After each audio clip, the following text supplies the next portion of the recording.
Tout dépend, je dirais, avant toute chose, de notre état d'esprit. C'est la première chose à comprendre. Si nous nous positionnons en être qui a encore tout à apprendre, qui peut encore apprendre, et non comme un être qui, sans même avoir fait l'effort de se transformer, considère déjà qu'il sait tout, alors nous avons l'état d'esprit nécessaire pour nous transformer réellement et initier un développement personnel. Dans la religion chrétienne, il a été affirmé que celui qui ne reçoit pas le royaume de Dieu comme un enfant n'y entrera point.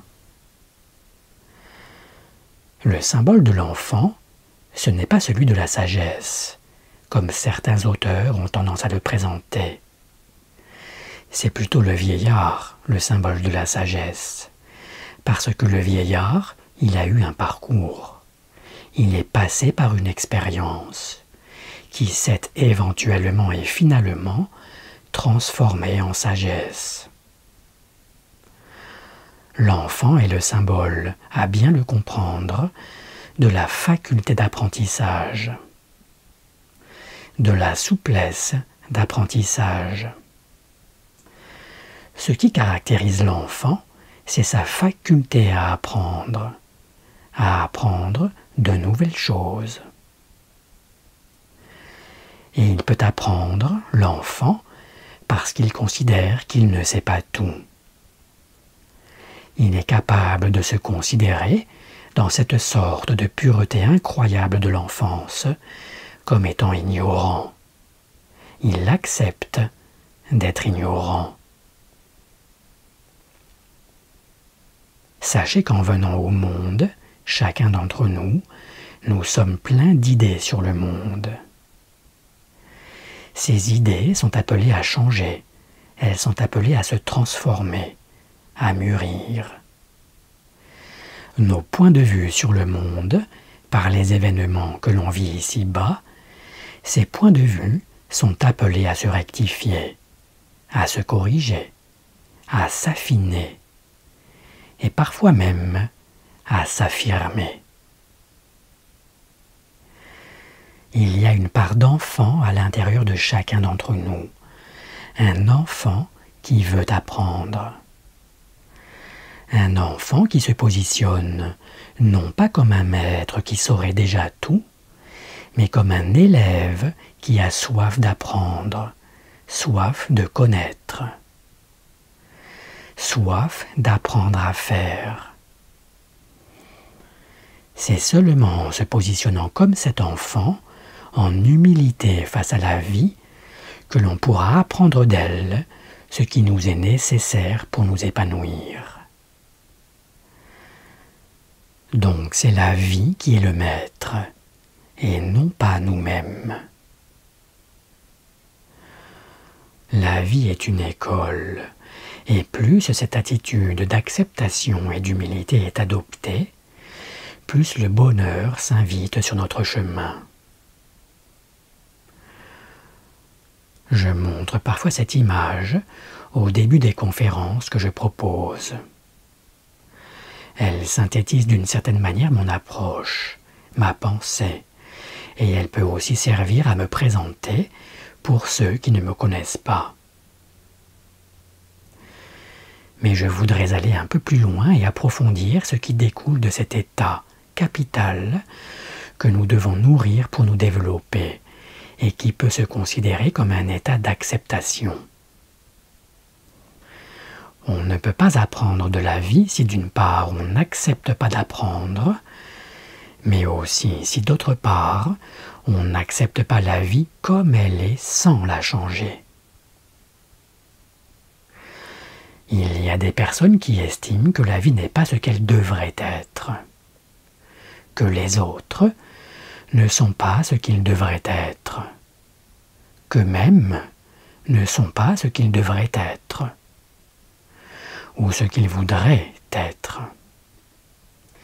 Ils devraient être, selon eux peut-être, sur un trône, à gouverner les autres. ces personnes estiment que la vie, dans bien des cas, n'amène pas les choses de la meilleure manière ou de la juste manière. Mais qu'est-ce que la meilleure manière ou la juste manière? Tout cela, selon eux, devrait être comme eux, ils voudraient que cela soit. Le comble de l'orgueil ne me semble pas très loin. Qu'est-ce que l'on oublie fondamentalement dans cet état d'esprit? Qu'est-ce que j'oublie si je suis dans cette attitude? Mais que c'est moi qui apprends. Ce n'est pas moi qui vais dire à la vie comment elle devrait amener ce qu'elle amène, comment il serait plus sage qu'elle amène les choses comme je voudrais qu'elle les amène. C'est bien au contraire en comprenant comment elle produit ce qu'elle produit que je vais comprendre ce qui est sage. Parce que c'est elle qui est sage, ce n'est pas moi. C'est elle qui me montre ce qui est sage. Moi, je suis l'élève. Accepter la vie sans vouloir la changer, cela veut dire aussi réaliser que l'on ne peut pas comprendre ce que l'on refuse. Ce dont on refuse la manière que ça a de s'exprimer. Ce dont on refuse les caractéristiques. Au contraire, ces caractéristiques, il nous faut les étudier et les connaître avec précision, en devenir l'ami, les respecter pour ce qu'elles sont, et donc les accepter comme elles sont. Il s'agit de comprendre que l'on n'est pas là pour transformer le monde. On est là pour se transformer dans le monde. Et ensuite agir, bien sûr, en tenant compte de ce que l'on est devenu, de ce que l'on a compris en s'étant transformé. Il y a des lois dans l'univers qui dépassent l'être humain. Des lois que nous ne pouvons pas changer, et donc auxquelles nous nous trouvons naturellement soumis. Ce n'est pas une erreur de la vie que d'avoir placé l'homme dans l'univers avec des lois qui lui sont supérieures, qu'il ne peut pas changer. Et cela n'est pas non plus un empêchement à sa réalisation. Car malgré qu'à ces lois universelles nous nous trouvons soumis, et malgré que par cette soumission nous nous trouvons dans une position qui ne nous donne pas l'autorité ni la possibilité, ces lois, de les changer, et bien malgré tout cela, nous comprendrons que ces règles universelles permettent l'évolution de chaque être. Pas seulement la nôtre, mais celle de tous les êtres. Comme disait Confucius, au lieu de maudire l'obscurité, allumez une lumière.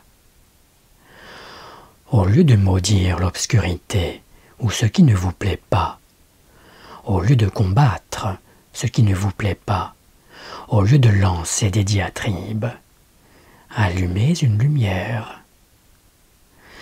La lumière de l'intelligence, par exemple, de la sagesse, ou bien de la méditation, ou bien encore de l'acceptation. Alors vous cesserez de vous révolter, de trouver qu'il y a lieu de vous révolter. Vous aurez vaincu en vous-même la révolte. Vous serez donc dans un état d'acceptation. Alors vraiment, dans cet état, vous pourrez maintenant commencer à apprendre. L'être humain, comme je le présente dans mes conférences, est habité par le principe divin lui-même, le créateur de toutes choses, qui n'est donc pas absent de son être. Chaque individu est habité par plus élevé que lui, ou pour le dire autrement, Il abrite au plus profond de son être et de son cœur quelque chose d'absolument ineffable, tout-puissant et magique, et qui le dépasse complètement. Permettre le déploiement progressif et complet, équilibré, de ce que nous abritons et qui en même temps nous dépasse, de ce dont nous sommes chacun dépositaire et qui nous dépasse, est le but de tout chemin spirituel. Une condition absolue se trouve toutefois requise pour tout candidat à un travail authentique sur lui-même. Condition sans le respect de laquelle les efforts ultérieurs restent vains. Cette condition, c'est de cesser de vouloir détruire ce qui simplement nous gêne. Cesser de vouloir détruire ce qui ne nous plaît pas, ou ce qui nous dérange, ce qui nous semble ennemi, ou ce dont nous nous sommes fait l'ennemi, ce qui nous apparaît indigne, ou ce dont l'existence, selon notre point de vue encore immature, nous semble injustifiable, indéfendable ou inacceptable. Il est impossible de s'harmoniser avec une création que l'on n'aimerait pas et dont on n'accepterait pas tous les aspects. Par conséquent, il n'est guère envisageable de vivre le déploiement authentique des potentialités dont nous sommes porteurs, de nous équilibrer et de nous réaliser individuellement, tant que nous nourrissons des idées de vengeance, des aspirations à la colère ou des envies de haine, quelles qu'elles soient, qu'elles nous semblent justifiées ou non. Chaque expression de la vie est justifiée. Chaque événement ou expérience est légitime par le simple fait que la création l'a rendu possible et l'a donc auparavant autorisé. Qui sommes-nous donc pour vouloir, demander ou exiger que notre désir de destruction ou de vengeance soit exaucé? La création n'est pas bonne quand nous éprouvons du plaisir, pas plus qu'elle n'est mauvaise lorsque nous souffrons. Car les lois générales et la manière de fonctionner de l'univers dans son ensemble sont exactement les mêmes dans l'un et l'autre cas. Le bien et le mal, par conséquent, n'existent pas, en tant que deux forces qui se combattent l'une l'autre, et à propos desquelles l'une devrait absolument obtenir la victoire sur l'autre, ou à propos desquelles nous pourrions dire que l'une obtiendra la victoire sur l'autre. Celui qui se prépare à cheminer volontairement, sérieusement et consciencieusement sur un sentier de développement personnel doit s'habituer à considérer que là où il percevait des forces ennemies et inconciliables, se trouvent peut-être bien des éléments ou des forces qui, bien que contradictoires, c'est-à-dire différentes entre elles, sont aussi bien l'une que l'autre essentielles à l'expression de l'univers comme il doit s'exprimer, et donc essentielles à ce que nous appelons la vie. Rien, absolument rien n'a été créé de manière inutile ou futile dans l'univers. Chaque événement a sa propre signification et légitimité à être ce qu'il est, à exprimer ce qu'il exprime ou à produire ce qu'il produit. Chaque être attire à lui les conditions qui lui permettent, en les traversant, de se renforcer, de se connaître, de se développer et de s'équilibrer. Les lois universelles donnent à chacun exactement les fruits qui correspondent aux actes qu'il a effectués et aux intentions qu'il a émises. Personne n'attire à lui des épreuves qui correspondraient à une autre personne et non pas à lui-même.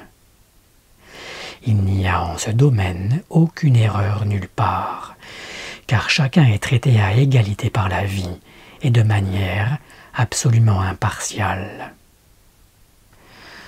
De ce point de vue, et parce que justement ces lois permettent l'évolution et le développement de chaque être, elles méritent de notre part notre plus grande admiration, et non notre révolte ou notre ingratitude. Au final, celui qui se fait l'ennemi d'un aspect de la vie, même le plus petit, qu'il aurait du mal à accepter ou qu'il n'aimerait pas, se fait l'ennemi de la vie elle-même. Cette vie de laquelle il espère pourtant qu'elle lui soit favorable, l'exauce ou le récompense éternellement de ses bienfaits.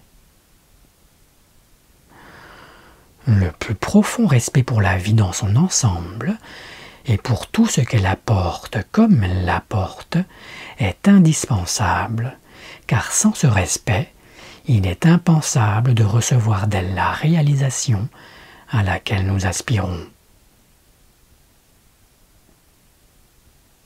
Nous pouvons résumer tout ce qui vient d'être exprimé dans cette sentence. Celui qui désire détruire son ennemi ou ce qui le dérange, au lieu de vouloir comprendre et accepter, au lieu de vouloir s'harmoniser avec la vie comme elle est sans la changer, celui-là n'est pas mûr pour entreprendre un chemin spirituel. Le déploiement des qualités intérieures les plus élevées et le développement authentique et complet de l'être humain ne sont possibles que dans la mesure où notre caractère et nos aspirations, ainsi que le regard que nous portons sur la vie, s'anoblissent profondément et nous rendent capables de voir l'harmonie là où auparavant nous n'étions pas capables encore de l'apercevoir. Si nous voulons découvrir comment l'harmonie présente partout est effectivement et réellement présente partout, alors nous devons d'abord être capables de l'imaginer comme pouvant être présente partout. Cette loi est d'une importance capitale, et elle joue le plus grand rôle sur le parcours sur lequel l'homme se développe et s'épanouit. L'homme ne peut comprendre que ce qu'il s'est rendu auparavant capable de concevoir.